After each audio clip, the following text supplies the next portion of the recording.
Welcome to Great Talk and Entertainment. This is the podcast where we talk about movies, TV shows, and review them all. We talk about superheroes from Marvel to DC Comics and much, much more.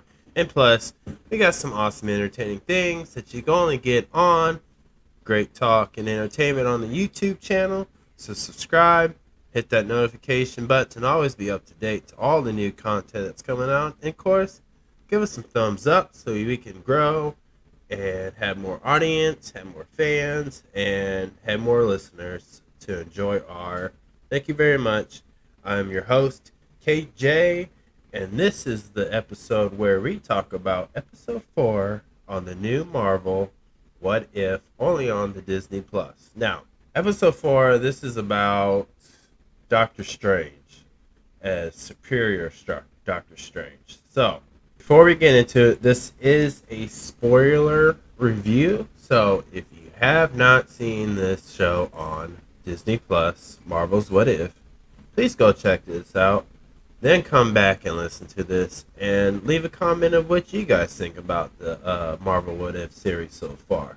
Like again, this is about Doctor Strange, aka Superior Doctor Strange. So now in this show, this show is about, what if Doctor Strange didn't lose his hand, but what if he lost the love of his life, aka his heart, but not his real heart? It's just the girl that he's in love with, that she's seen in Doctor Strange the movie, and of course this one.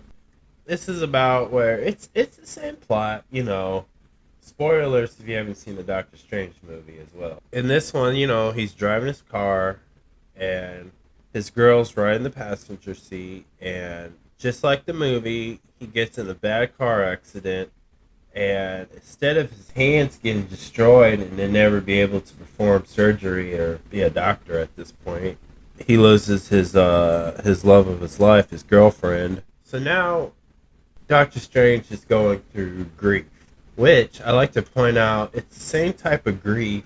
And what I mean by that is, in the WandaVision series on Disney Plus, that she went through obviously a grief over Vision and stuff, but it's the same pattern and behavior that she was doing, that Doctor Strange was doing.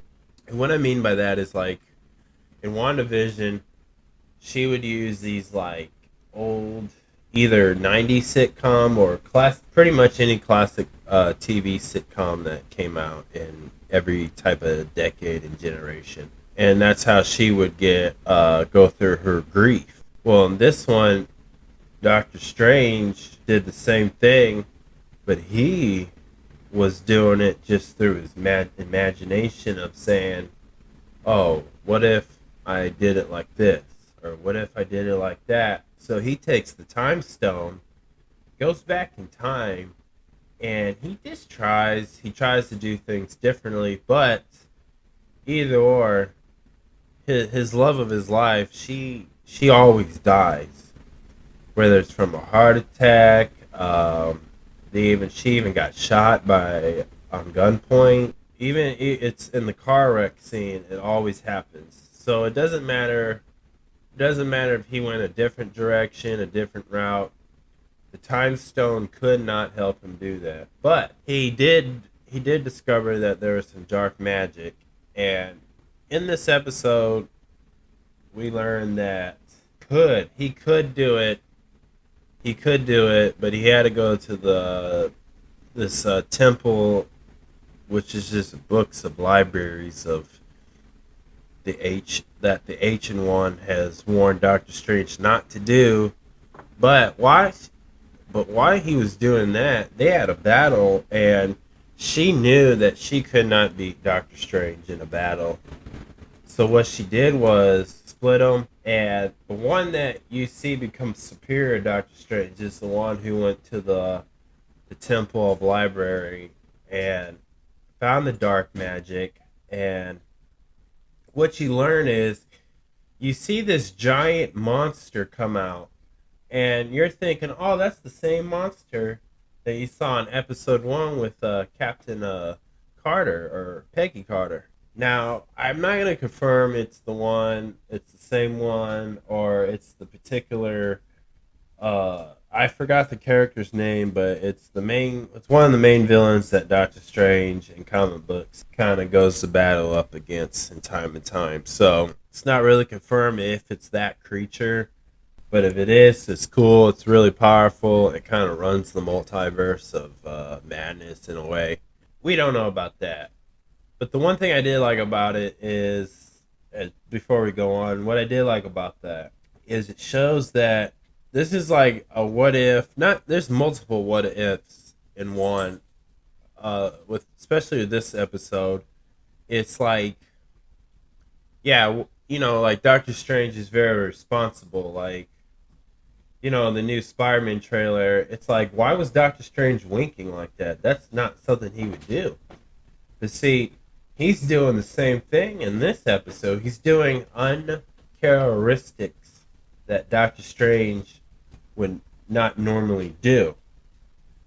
And so it's like, why? Why is he doing this? Why? So this is like the what if, Doctor Strange said, screw it, screw the rules. Like, I really want my love of my life to come back. He really misses her and he needs her. Like, that's his world. He was in love with her. And, he's doing this over for a woman. Now, that's not the Doctor Strange you would see in the live action. The first Doctor Strange movie to the to like pretty much Marvel Endgame. Doctor Strange, like, well, let's talk about Avengers Endgame again.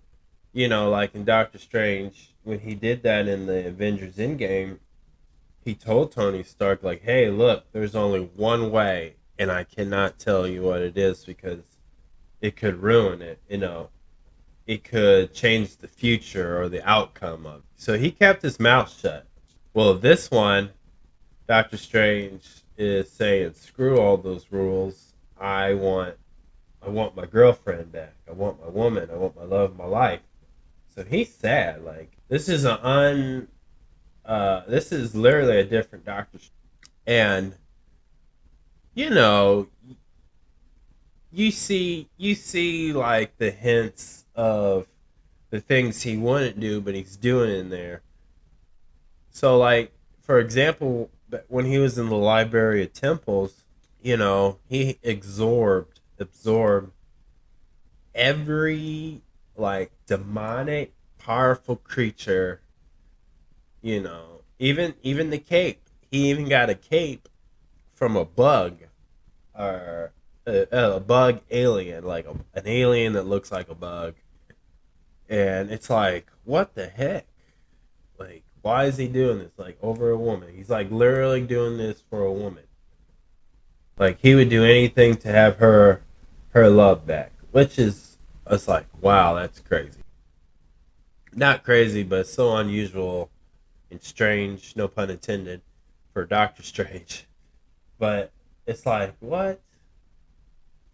And in this episode, this shows him very vulnerable. Like, he's really sad. He it's like anybody who has lost somebody they loved, pretty much. So there's that. So he's not thinking logical. He's not listening to Wong's advice. He's just like his way or the highway. He's getting so powerful. And then he finally goes back to that monster with like the octopus or the squiddish type arms of all that. I don't know what it is, but it came back and he got a little piece of it and he absorbed it. So now he's powerful. Now he can bring back anybody from the dead. But the problem is, once he does this, it changes the whole multiverse. Like,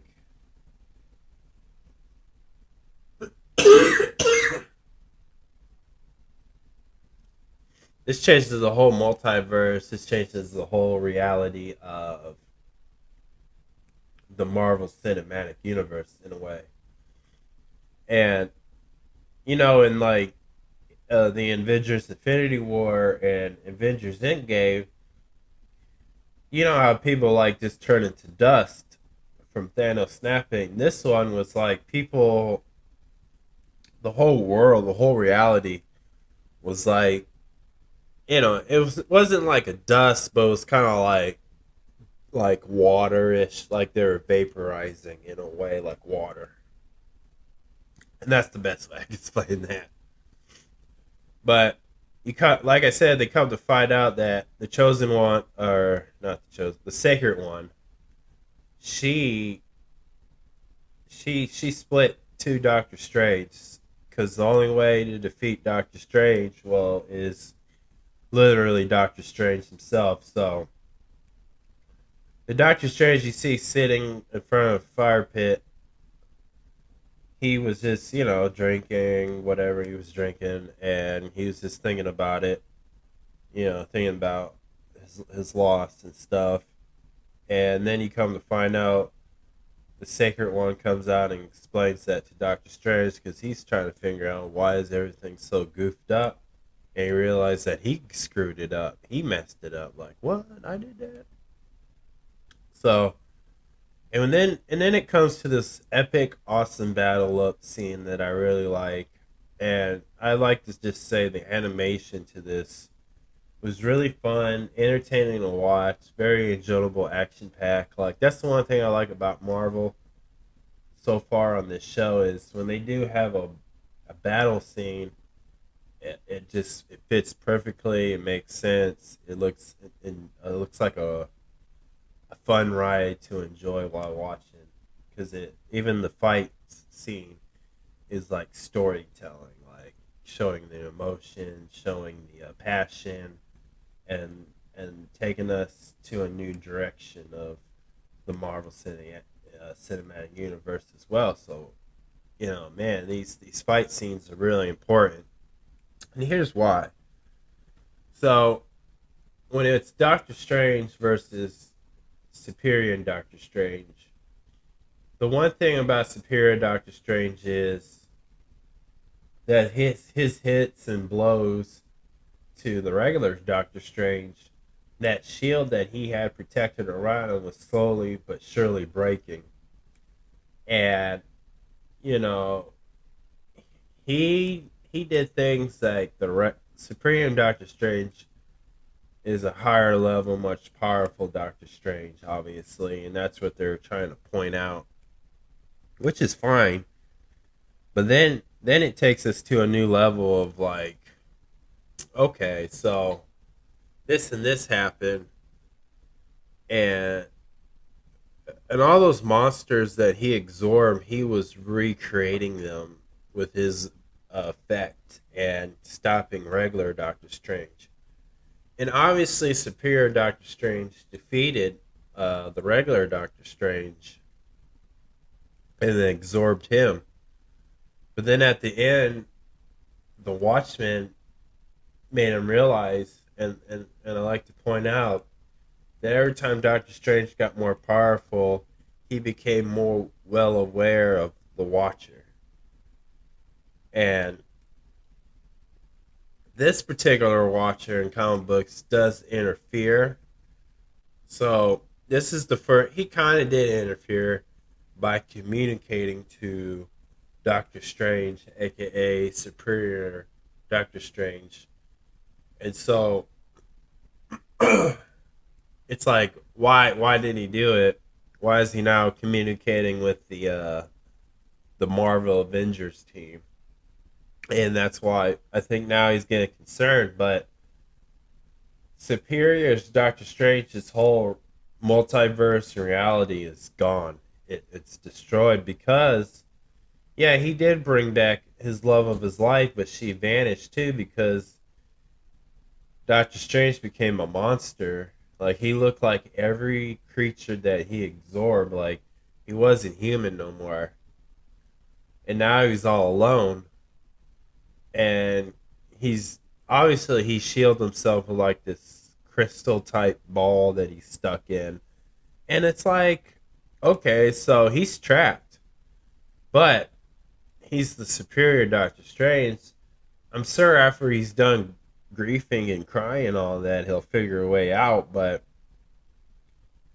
in his mind, I think I don't know if they're gonna continue. Like I always think they'll continue like some of those stories, but they haven't. But I think at some point that he's gonna have to make things right, make it better, and make that ultimate sacrifice in a way like Tony Stark did to get back the world to it was and in its normal way. And that's what I believe Superior Doctor Strange would do at some point. Whether it's on the final episode or not, I don't know.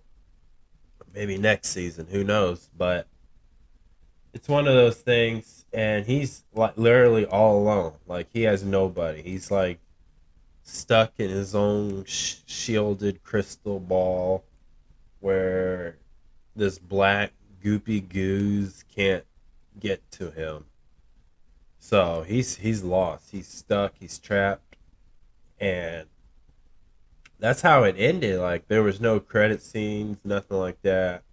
Post credit scenes, and nothing like that at all. Just nothing. And I like this episode a lot because they're showing you like how I could just compare this to Wanda's griefing in the WandaVision to this to Imperial Doctor Strange.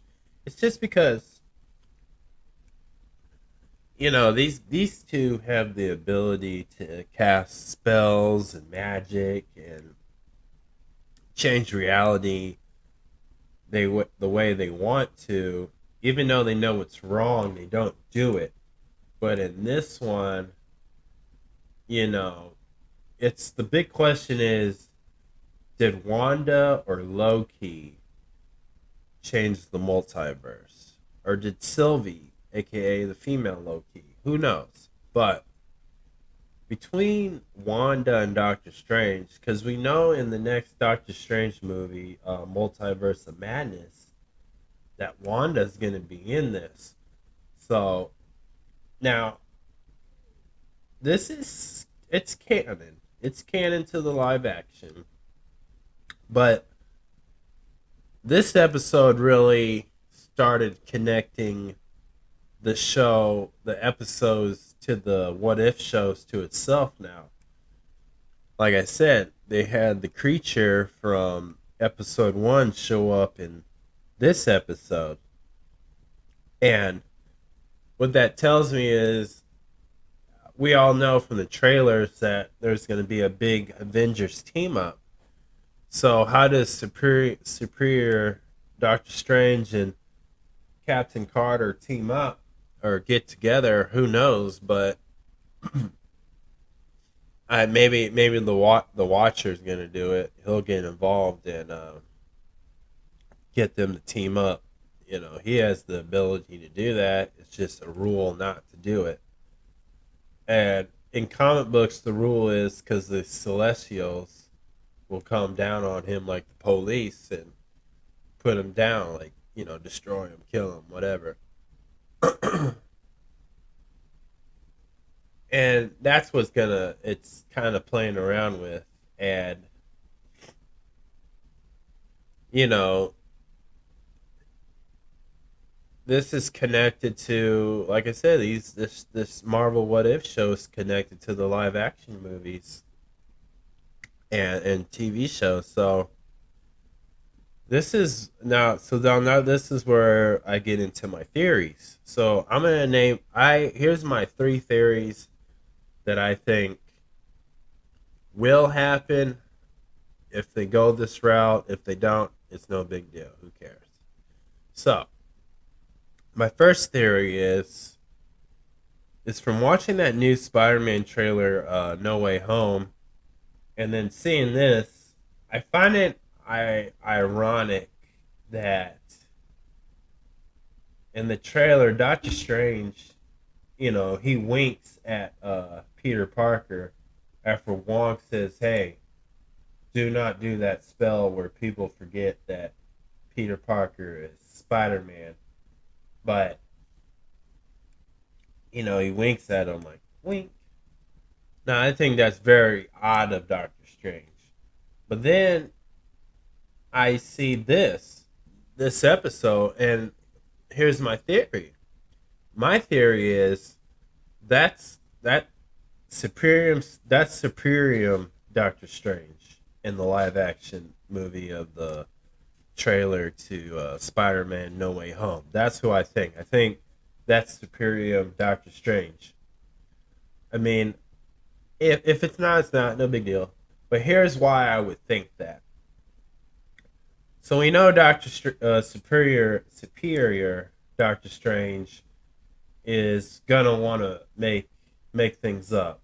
You know, fix the damage that he caused.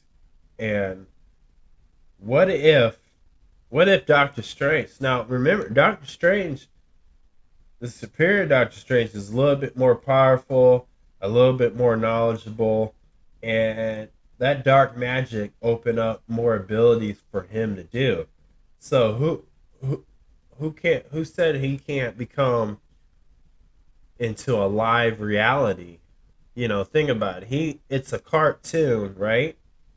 But who said he couldn't do that? And it made me think of like the next season of Ricky and Morty.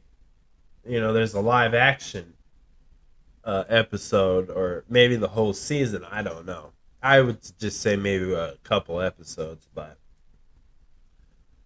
that's what I think. I think that's what Superior Doctor Strange did.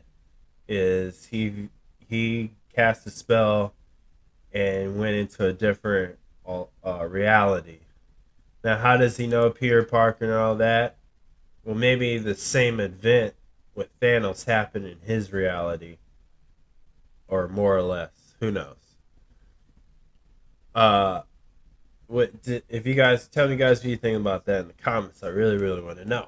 Um, my second theory is with the Watcher. I believe he would be the one who assembles the Avengers for the Marvel What If. Like, I think that's what happened. I think once they get like Spider Man and whoever else, they'll have